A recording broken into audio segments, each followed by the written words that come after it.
nakikinig sa Patok dito sa DZAR 1026 Sunshine Radio. Patok sa DZAR 1026 Sunshine Radio.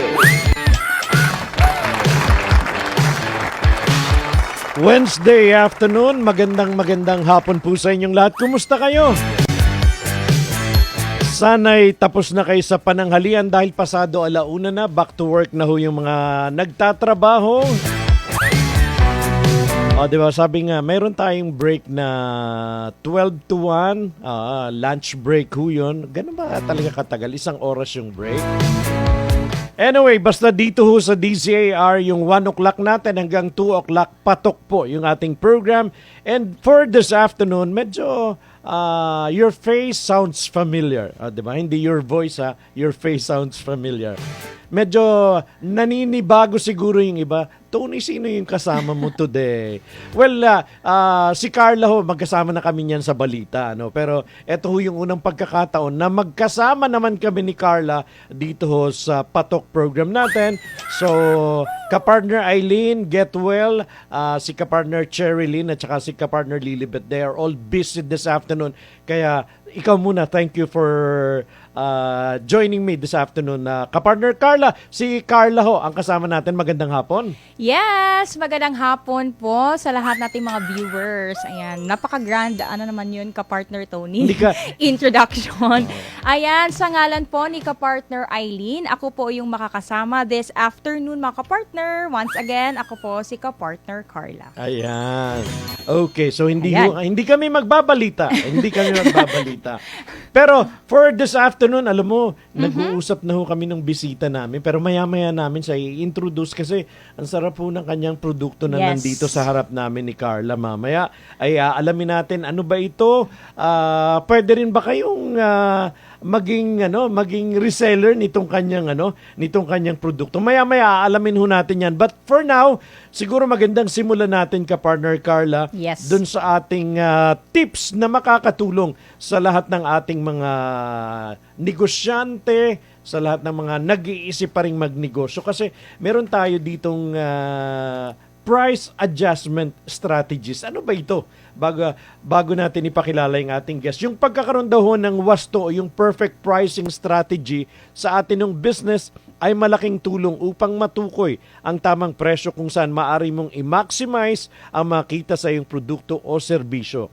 Kailangan daw nating i-consider ang isang malawak na hanay na mga rason kapag nagtatakda tayo ng presyo. Naku, tatanungin din natin si mamaya. Isa sa pinakamabisang strategy raw ay ang pricing adjustment strategies. Paano kung hindi mo pwedeng i-adjust yung presyo mo? Kumbaga, dapat talagang eto yung presyo mo. Hindi mo na siya pwedeng taasan, hindi mo na siya pwedeng babaan. Anyway, malalaman natin yan along the way. Yung una ka-partner, Carla, dun sa ating 8 strategy sa pricing, ang pagtatakda raw ng mataas na presyo o yung premium price ay kadalasang pinaka-epektibo. Bakit kaya? Sa pagbibigay ng impression ng mga produktong maganda at di kalidad. So, ibig sabihin, kaya pala yung iba... Yung may quality talaga, kapartner kaya Tony. pala yung iba, parang ang kanilang ginagawa, yung it's either buy one, take one, or yung nagsisale sila na... uso po yan ngayon, mga partner. Kaya nga, di ba, yung mga malls natin, nandun na sila sa kanilang year-end sale, kumbaga. Okay, economy pricing. Ano ba ito, partner Carla? Yan, mga partner, no? Ang economy pricing, ito ay naglalayong akitin ang most price-conscious consumers. Ang pagpili ng mga diskwento sa iyong mga tapat na customer ay isang mahusay na paraan upang magarantiya ang kanilang pagtangkilik sa mga darating na taon. Totoo talaga ito, mga partners. Kailangan talaga na Pero yun na nga, may mga produkto kasi na para bang fixed talaga. Hindi mo siya pwedeng ibaba. Bigyan ng discount. Pero just in case na uubra naman doon sa inyong produkto, ito hong binabanggit natin, ito yung isang magandang strategy na makakatulong ho sa inyo. Psychology pricing, isa pa. Ang presyo raw ay tiyak na isa sa alalahanin ng mga consumer bago bumili ng mga produkto o serbisyo. O nga, di ba nag-iisip tayo? Kaya nga yung iba nagka-canvas kung saan sila makakamura. Ang psychology pricing kadalasang ginagamit na technique ng mga marketers para hikayatin ang mga customers na tumungo sa pamagitan ng emosyonal na antas. O, di ba? 999. O, di ba? Cool. Ayan. 1,000 na yun, pero binawasan ng ano. Uso yan ngayon eh. Iba nga naman yung 1,000 doon sa 999. O, di ba? Ayan. Saan ka? Pero kung titingnan mo, piso lang naman yung nabawas. Okay. What else? Ayan, ito naman, segmented pricing mga kapartner. Ang diskarte sa pagpepresyo na ito ay nagsasangkot ng pagbebenta ng isang produkto o serbisyo sa dalawa o higit pang mga presyo. Kung ang pagkakaiba sa pagpepresyo ay hindi dahil sa pagkakaiba sa paggawa ng produkto o pagbibigay ng serbisyo. Sa halip, mga kapartner, ang mga presyo ay isinasaayos batay sa segment ng customer, lokasyon at tiempo kapag inaalok ang isang produkto. Ayan, mga partners. Sabi nga dito yung customer segment pricing. Pagbibigay daw ng ibang presyo, depende daw sa edad. Parang iba yung presyo pag adult at saka pagka yung... iba talaga yon, di ba? Like sa department store, di ba? Pag pumunta ka dun sa shoe section, magkaiba talaga. Magkaiba talaga yung price. Yung price nila Yeah, doon. meron din sa mga damit, mga partners, pag pumunta ka sa isang mall, di ba? Pero minsan mapapaisip ka kasi medyo may price talaga yung mga damit na pambata ka partner to. Kaya nga maswerte yung mga katulad ni ka-partner Met na, di ba? Oo. Yung size niya ay doon mo hahanapin sa doon sa mga kids. Sa Kid mga size. kids, di ba? Ayan. So iba yung presyo niya. Kung libo na doon sa sa adult section, baka sa kids less than 1,000. Naku, pag narinig tayo ni ka-partner Met, Sir Tony, naka-off naman yung ating audio doon sa labas. Anyway, location pricing. Ano ba itong location pricing? Pagbibigay daw ng iba't ibang presyo para sa mga produkto o serbisyo sa iba't ibang location. Yung time pricing naman, binabago ang presyo ng mga produkto o serbisyo nito ayon sa pagbabago ng panahon, buwan, araw o kahit sa mga oras kung sakaling may oras na pagpipresyo. Ibig sabihin seasonal. Parang ito yung kailangan nating ibaba pagka ganitong mga panahon. Summer season halimbawa, kailangan nating itaas pagka ganito. So something like that. Parang kumbaga din ka-partner Tony, yung parang din sa seasonal yung mga prutas. Itong prutas na to, ito ngayon, pang strawberry siya, di ba? Minsan mataas talaga yung presyo. Pagka harvest season, harvest, medyo yan. mababa yung presyo niya. Pero pagka yung tapos na yung harvest season, medyo nag-iiba yung presyo. Ayan. Okay. Ayan, so yung panglima natin ka-partner, discount and allowance pricing strategies mo ka-partner, pagbibigay ng discounts kung saan ang mga Pilipino, yan, pinaka-favorite mo yan mga partner. Kabilang dito ang cash discount, isang quantity discount, trade discount, at seasonal discount.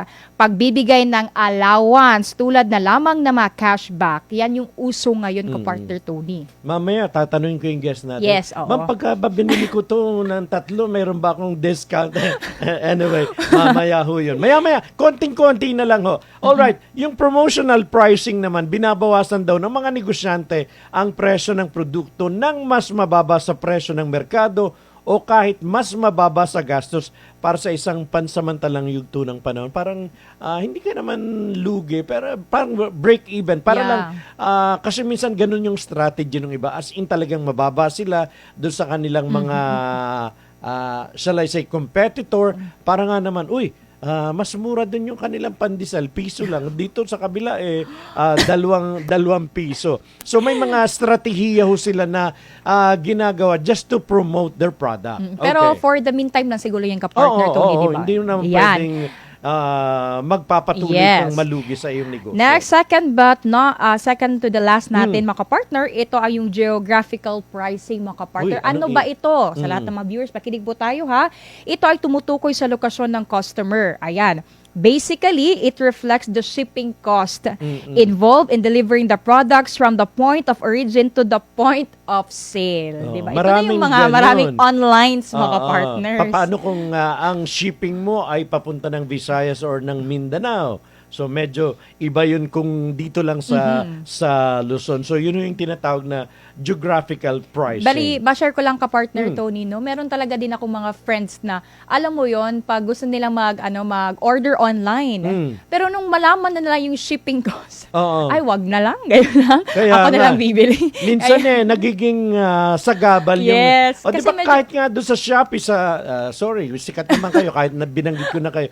Palaging ang unang, tingnan mo nga magkano ba yung shipping fee nila. Although uniform naman ata yung kanilang shipping fee. Pero minsan yung iba nag-iintay ng pre-shipping. Yeah, oo. Pag Para may mga maka-order tinatawag sila. na voucher ka-partner, Oo, Tony, kaya mag-a-avail. Ayun. Yan. And lastly, dynamic pricing. Ano naman ito? Yung pagkakaroon daw ng fixed price product policy. Ito yung sinasabi natin kanina.